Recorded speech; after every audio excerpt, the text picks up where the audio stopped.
काफी पुरानी बात है। एक राजा के राज में रोज एक सैनिक की हत्या हो रही थी। हत्या भी कहीं युद्ध में नहीं बल्कि राजमहल में हो रही थी। राजा चिंतित हो उठा। सेनापति रोज आता और महाराज को एक हत्या की खबर सुना डालता। महाराज, आज फिर राजमहल में हमारे एक सैनिक की किसी ने हत्या कर दी। कौन है ये दुष्ट? सुरक्षा व्यवस्था कड़ी की जाए। परंतु कोई नतीजा ना निकला। हत्याओं का सिलसिला जारी रहा।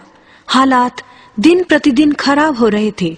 सैनिक राजमहल में पहरा देने से इनकार करने लगे।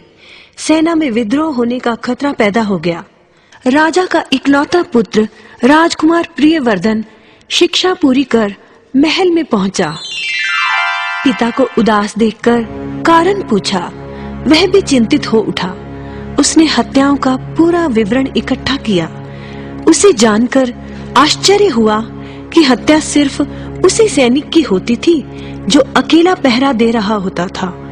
इसका मतलब साफ था कि जो कोई भी हत्यारा था वो इकट्ठे सैनिकों का सामना करना नहीं चाहता था। राजकुमार ने सैनिकों को आज्ञा दी, अकेले कहीं खड़े ना हो, 5-5 सैनिक इकट्ठे पहरा दें। जो आज्ञा छोटे महाराज। परिणाम सुखद निकला।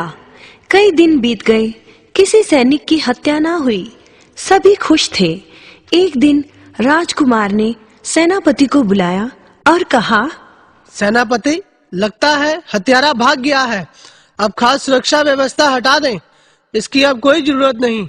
राजा बोला, ऐसा करना खतरनाक है। वह हत्यारा फिर वैसी कोशिश कर सकता है। राजकुमार ने कहा, अब वह ऐसी कोशिश नहीं करेगा पिताजी। क्षणिक सफलता पर गर्व करना उचित नहीं बेटे।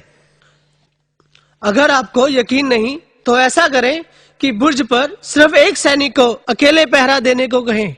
राजकुमार की आज्ञानुसार व्यवस्था कर दी गई।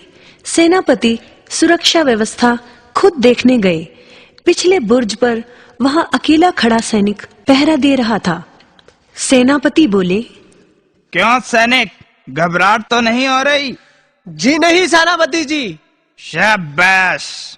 जैसे ही सेनापति पीछे मुड़ा, अचानक उसने सैनिक का मुंह दबोच लिया और उसके पेट पर भरपूर वार कर दिया। परंतु ये क्या, सेनापति के हाथ से तलवार छूट गई। क्योंकि सैनिक ने लोहे का मजबूत कवच पहना था। इससे पहले कि उसकी समझ में कुछ आता, सैनिक ने सेनापति की गर्दन पर तलवार रख दी और मुस्कुराते हुए बोला, क्यों सेनापति जी, लगता है आपने पहचाना नहीं मुझे। राजकुमार, आप? सेनापति का चेहरा पीला पड़ गया। मुझे पहले से ही शक था कि हो ना हो आप ही आस्तीन के सांप हैं। मुझे माफ कर दे कुंवर जी। सेनापति को गिरफ्तार कर कारागार में डाल दिया जाए।